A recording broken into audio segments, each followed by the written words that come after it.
beloved NHS worker and mum of 3 died in the street in front of horrified neighbours after her estranged husband chased her down with a machete. Victoria Woodhall was dragged to the floor outside of her home in Windsor Crescent, Barnsley, by Craig Woodhall and stabbed repeatedly with the deadly weapon on March the 29th this year. Terrified neighbours who witnessed the savage attack called the police and ran to help her, but her injuries were so severe that she was pronounced dead at the scene.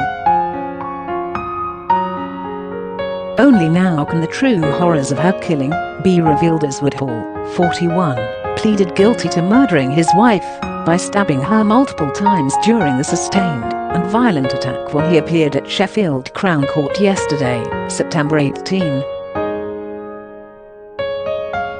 The court heard neighbours began to call 999 at 4:55 p.m. that day after Woodhall chased the 31-year-old from their home before attacking her and fleeing the scene, reports the Manchester Evening News.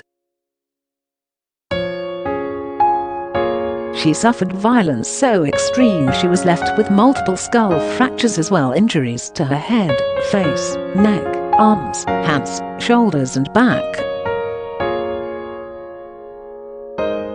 Senior Investigating Officer Detective Inspector Ben Wood said, Victoria was subjected to a brutal and sustained attack, and there were several people in the immediate vicinity who witnessed this horrifying murder.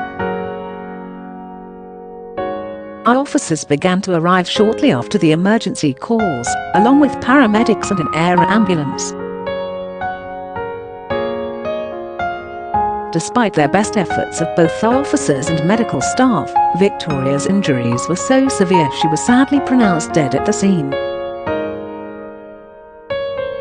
Woodhall fled prior to police arrival, and at 5:50 p.m, 2 officers were driving down Wombwell Lane in Barnsley when the car flashed its headlights at them.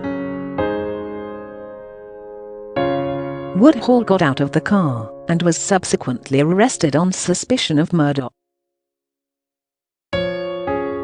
A post-mortem examination concluded that Victoria died as a result of incised wounds.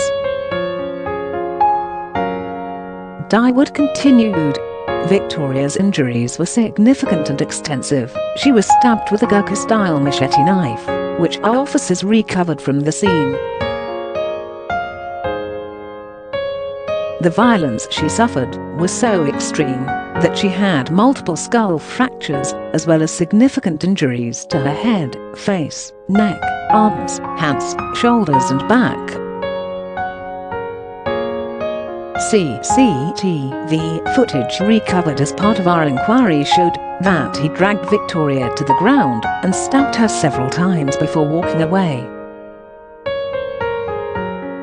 He returned a further 2 times, inflicting more violence. While I'm pleased that Woodhall has accepted responsibility for his crime, this will do little to comfort Victoria's family and loved ones. I send my deepest condolences to them as they come to terms with their loss. This was a horrific attack. I know this incident caused a significant deal of distress within the local community, especially among those residents who witnessed the murder. Those eyewitnesses have received support from our partners in victim care to process the traumatic impact of this crime. Woodhall, formerly of Windsor Crescent, Barnsley, appeared for a plea hearing at Sheffield Crown Court, ahead of his scheduled trial next month. He has been remanded in custody and will be sentenced on 2 October.